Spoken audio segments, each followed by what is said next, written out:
चुनाव आयोग ने 31 जनवरी तक रैली और रोड शो पर रोक लगाई। पहले चरण के उम्मीदवार को मीटिंग के लिए 28 जनवरी से छूट मिली। दूसरे चरण के लिए 1 फरवरी से दी गई छूट। डोर टू डोर कैंपेन में अब 10 लोग हो सकते हैं शामिल। चुनाव आयोग के नए नियमों का ओवैसी ने स्वागत किया। कहा, मैंने चुनाव आयोग से रिवीजन की अपील की थी। केंद्रीय गृह मंत्री अमित शाह ने कैराना में किया door to door campaign. Mriganka Singh के लिए वोट मांगे।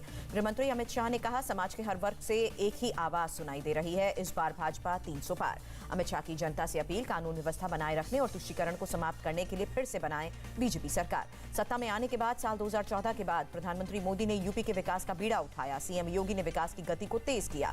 अमित शाह ने कहा, यूपी में विकास की नई बयार दिख रही है। सड़कें, मेडिकल कॉलेज समेत विकास के कई काम किए गए। कैराना लौटे परिवार से मिले गृह मंत्री अमित शाह। 2014 में परिवार ने पलायन किया था। महिलाओं ने रोकर दर्द भी बयां किया। बुलंदशहर में सीएम योगी ने किया door to door campaign. BJP को फिर से जिताने की अपील की। सीएम योगी ने बुलंदशहर में प्रभावी मतदाता संवाद कार्यक्रम में हिस्सा लिया। कहा, 5 सालों में प्रदेश को दंगा मुक्त बनाया। सीएम योगी ने समाजवादी पार्टी पर साधा निशाना। कहा, समाजवादी ने कानून व्यवस्था को तोड़ने वालों को बनाया उम्मीदवार। अखिलेश यादव पर योगी आदित्यनाथ का हमला। कहा, दंगाई अपराधी और हिस्ट्री शीटर की लिस्ट उनकी सोच दिखाती है। सीएम योगी ने कहा, प्रधानमंत्री मोदी के कोरोना मैनेजमेंट की दुनिया भर में हो रही है तारीफ। यूपी ने अपना कोरोना मैनेजमेंट मॉडल बनाया। योगी का समाजवादी पार्टी पर हमला। कहा, अखिलेश राज में जनता कर रही थी पलायन, अब माफिया अपराधी कर रहे हैं यूपी से पलायन। बीजेपी राष्ट्रीय अध्यक्ष जेपी नड्डा ने बिजनौर में, नगीना, बिजनौर और मुजफ्फरनगर में भाजपा नेताओं से की मुलाकात। सीएम योगी ने भाजपा के प्रचार रथों को दिखाई हरी झंडी। डेप्यूटी सीएम और केंद्रीय मंत्री अनुराग ठाकुर मौजूद रहे। लखनऊ में केंद्रीय मंत्री अनुराग ठाकुर का चुनाव प्रचार। अटल चौक पर बीजेपी का झंडा लेकर वोट मांगा।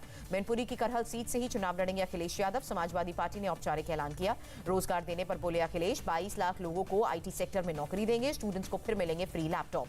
यूपी में कांग्रेस को झटका। बरेली से पूर्व सांसद प्रवीण सिंह एरन, उनकी पत्नी सुनीता एरन के अलावा बीजेपी की रीता सिंह एसपी में शामिल हुई। अखिलेश यादव का यूपी के डिप्टी सीएम केशव प्रसाद मौर्य पर करारा अटैक। कहा, आईपीसी में जितनी धाराएं नहीं उतने केशव मौर्य पर केस। यूपी के जसवंत नगर से चुनाव लड़ेंगे प्रसपा प्रमुख शिवपाल यादव। सपा की टिकट पर चुनाव लड़ेंगे।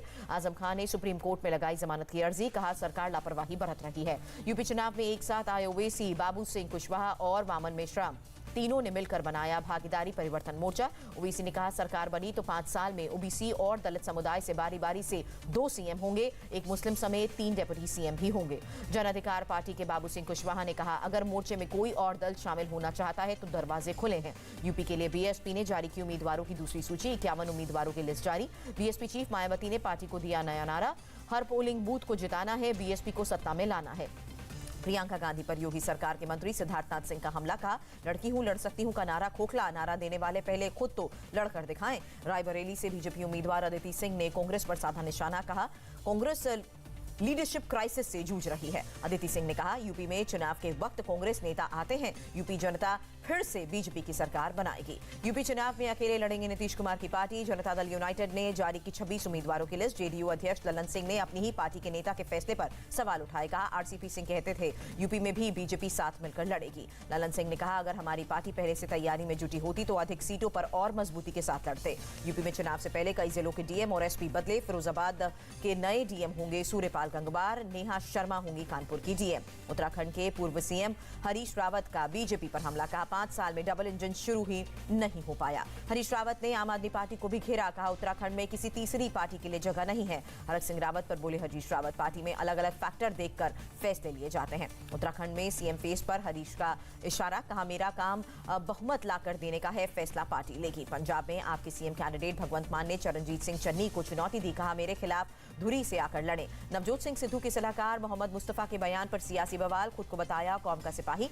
बीजेपी नेता अमित मालवीय ने शेयर किया मोहम्मद मुस्तफा का वीडियो। मुस्तफा कह रहे हैं, जलसे में रुकावट की गई तो घर में घुसकर मारेंगे। अपनी पत्नी रजिया सुल्ताना के लिए मलेर कोटला में प्रचार कर रहे थे मोहम्मद मुस्तफा। पास में ही हो रहा था आम आदमी पार्टी का प्रोग्राम। पंजाब कांग्रेस प्रधान नवजोत सिंह सिद्धू ने मोहम्मद मुस्तफा के बयान से किनारा किया। कहा, सभी की एक ही जात। नवजोत सिंह सिद्धू ने कहा, पंजाब का बच्चा हिंदू या मुस्लिम नहीं, सभी गुरुओं की शिक्षा पर जीते हैं। पंजाब के सीएम चन्नी पर अकाली नेता विक्रम मजीठिया का हल्ला बोल। कहा, चन्नी, हनी और मन्नी का गठजोड़। मजीठिया का आरोप, 3C कांग्रेस, चन्नी और करप्शन पर टिकी सरकार। कुछ तस्वीरें दिखाकर हमला बोला। आम आदमी पार्टी गोवा को लेकर गंभीर। 6ठी लिस्ट भी जारी की। 3 नए नामों का ऐलान किया। शिवसेना नेता संजय राउत ने कहा, पणजी में बेईमान वर्सेस उत्पल पर्रिकर की होगी लड़ाई। गोवा के पूर्व सीएम लक्ष्मीकांत पार्सेकर ने निर्दलीय चुनाव लड़ने का ऐलान किया। बीजेपी से टिकट कटने के बाद फैसला। मणिपुर चुनाव के लिए कांग्रेस ने 40 उम्मीदवारों के नाम का ऐलान किया। पूर्व सीएम ओकाराम एबोबी सिंह थाउबल से चुनाव लड़ेंगे। प्रधानमंत्री मोदी ने कई जिलों के डीएम से वीडियो कॉन्फ्रेंसिंग के जरिए बात की, सरकारी योजनाओं का फीडबैक लिया। प्रधानमंत्री ने कहा देश के 142 जिले 1-2 पैरामीटर्स पर पीछे कलेक्टिव अप्रोच के साथ काम करने को कहा। गृहमंत्री अमित शाह ने जम्मू कश्मीर में district good governance index launch किया। डीजीजीआई को जम्मू कश्मीर के उपराज्यपाल ने अच्छी पहल बताया, कहा जिलों को अच्छी चीजें एक दूसरे से सीखने को भी मिलेंगी। अमित शाह ने कहा जम्मू कश्मीर को केंद्रीय योजनाओं का सीधा लाभ मिल रहा है, कई विकास के काम किए जा रहे हैं। जम्मू कश्मीर को वापस मिलेगा राज्य का दर्जा। गृहमंत्री अमित शाह का बड़ा ऐलान, कहा स्थिति सामान्य होते ही जल्द चुनाव भी होंगे। केंद्रीय मंत्री जितेंद्र सिंह ने कहा जम्मू कश्मीर का विकास प्रधानमंत्री मोदी की प्राथमिकता, कई नियम भी बनाए गए। राहुल गांधी ने यूपीएससी के छात्रों का मुद्दा उठाया, कहा भारत सरकार को सभी से बात कर युवाओं के बेहतर भविष्य के लिए फैसला लेना चाहिए। शोपियां में सुरक्षा बलों ने 2 आतंकियों को मार गिराया, कई विस्फोटक सामान भी बरामद हुए। पुलवामा में सुरक्षा बलों की कार्रवाई, जैश ए मोहम्मद के ओवरग्राउंड वर्कर को गिरफ्तार किया गया। दिल्ली के पटियाला हाउस कोर्ट से बुल्ली बॉय ऐप मामले में गिरफ्तार विशाल झा को झटका लगा, सेशन कोर्ट ने जमानत याचिका को खारिज किया। मुखबदर बालिका से रेप को लेकर अलवर में दुकानदारों का प्रदर्शन, घटनास्थल की सफाई करवाने से लोगों में गुस्सा। घटना वाली जगह की सफाई पर बोले अलवर सैनिटाइजेशन डिपार्टमेंट के डायरेक्टर कमलेश मीना, हर हफ्ते या 15 दिन में कर सकते हैं सफाई। डायरेक्टर कमलेश मीना ने कहा पुलिस ने हमें इस बात की जानकारी नहीं दी थी कि घटना वाली जगह की सफाई नहीं करनी है। राष्ट्रीय महिला आयोग की चेयरमैन रेखा शर्मा की मांग, सबूत से छेड़छाड़ के लिए राजस्थान सरकार पर केस दर्ज हो। अलवर रेप केस पर बोले गहलोत सरकार के मंत्री प्रताप सिंह खाचरियावास, मेडिकल रिपोर्ट में रेप की पुष्टि नहीं। प्रताप सिंह खाचरियावास ने कहा आरोपी जल्द होगा गिरफ्तार, कड़ी सजा भी दी जाएगी। उड़ीसा के बालासोर में दर्दनाक हादसा, ट्रक और बस की टक्कर में 6 की मौत हुई, 20 घायल। तमिलनाडु के इरोड में बीच सड़क पलटा ट्रक, ड्राइवर समेत 3 लोगों की जान गई। सूरत के ट्रांसपोर्ट ऑफिस से अवैध तरीके से लाइसेंस इश्यू करने का मामला, 1 कर्मचारी और 3 एजेंट गिरफ्तार हुए। सुल्तानपुर में पुलिस ने एक हथियार तस्कर को गिरफ्तार किया, 7 देसी असलाह, हथियार बनाने का सामान भी बरामद हुआ। गोरखपुर पुलिस ने 3 लुटेरों को गिरफ्तार किया, लूट के मोबाइल, नकदी और बाइक भी बरामद की गई। मुंबई के ताड़देव इलाके में 20 मंजिला इमारत में लगी आग, मरने वालों की संख्या 6। कमला इमारत की 18वीं मंजिल पर आग ने कहर ढाया, 19वीं मंजिल पर आग फैली। अग्निकांड के समय सो रहे थे ज्यादातर लोग। आग लगने के बाद ताड़देव की कमला इमारत पहुंचे महाराष्ट्र के मंत्री आदित्य ठाकरे, मृतकों के परिजनों को 5-5 लाख रुपए मुआवजे का ऐलान। कमला इमारत में आगजनी में मारे गए लोगों के परिजन को प्रधानमंत्री राहत कोष से 2 लाख और घायल को 50,000 रुपए भी मिलेंगे। मुंबई के फायर ब्रिगेड अधिकारी के मुताबिक इमारत में अग्निशमन की व्यवस्था नहीं काम कर रही थी, इसलिए काबू पाने में देरी हुई। नागपुर में पति ने साइकिल से जा रही पत्नी पर किया एसिड अटैक, सीसीटीवी में कैद हुई वारदात, पति गिरफ्तार। ठाणे के मानपाड़ा में पुलिस ने 20 किलो गांजे के साथ एक तस्कर को गिरफ्तार किया, केस दर्ज कर कार्रवाई जारी। मुंबई पुलिस की एंटी नारकोटिक सेल ने एक नाइजीरियन को गिरफ्तार किया, 97 लाख रुपए की कीमत के ड्रग्स भी जब्त किए गए। महाराष्ट्र के ठाणे में दर्दनाक हादसा, तैरने गए 2 युवक डूब गए। देश में लगातार तीसरे दिन 3 लाख से ज्यादा केसेस आए, एक दिन में 3,37,000 संक्रमित हुए, 488 लोगों की जान गई। केरल में 24 घंटे में कोरोना से 45,136 लोग संक्रमित, 132 लोगों की मौत। आंध्र प्रदेश में कोरोना के 12,926 नए केसेस, 24 घंटे में 6 की मौत। यूपी में 24 घंटे में कोरोना से 16,740 लोग संक्रमित हुए, 15,757 लोग रिकवर हुए। गुजरात में तेजी से बढ़ रहे हैं कोरोना केसेस, बीते 24 घंटे में 17,119 नए केसेस। यूपी में 30 जनवरी तक बंद किए गए सभी शैक्षणिक संस्थान, ऑनलाइन क्लासेस पहले की तरह जारी रहेंगी। सीएम योगी ने अलीगढ़ में दीनदयाल हॉस्पिटल का निरीक्षण किया, कहा कोरोना की तीसरी लहर खतरनाक नहीं है लेकिन संक्रमण ज्यादा है। पुणे में अगले एक हफ्ते और नहीं खुलेंगे स्कूल, डिप्टी सीएम ने कोरोना का हवाला दिया।